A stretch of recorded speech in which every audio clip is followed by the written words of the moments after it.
Yes, this is Teacher Kevin, Psalmist. At least a warrior to share through the spoken word.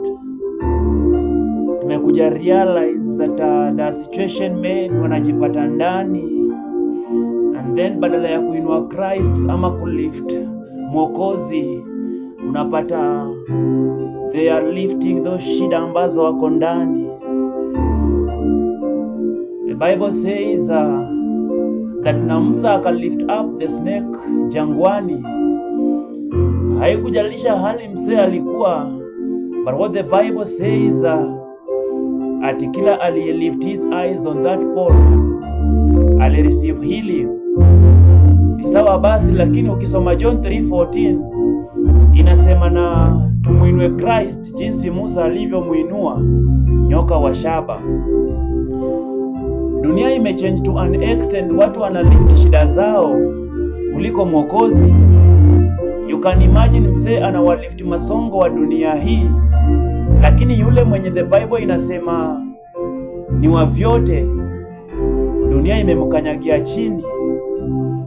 Reason to why tumebaki pale hatuja grow, tumeshindwa kumlift Yesu na kumweka mahala anafaa. Biblia inasema na jina lake tu pekee likitajwa hata devil anatii. Proverbs 18:10 ikatuambia manze eti that his name is a strong tower. Mwenye haki ulikimbilia jina hilo na anakuwa safe. Manze, through this spoken word, mimi nimekuja tu kuwa remind that yule tunaweza lift more than wasee wa dunia hii. That kuna yule tunaweza lift more than wasee wa dunia hii. Kuna yule tunaweza lift zaidi ya shida zetu.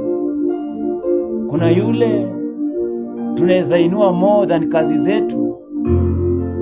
Yani ya shangaza eti tunaona haya kumlift yule mwenye the Bible inasema Kalvari akateswa na baadaye akaunganishwa na msalaba kutumia misumari. Manze eti alipigwa mkuki, akafuja damu, akamwaga damu, akabeba my pain, all my worries akaziteka, ndio mimi niwe safe.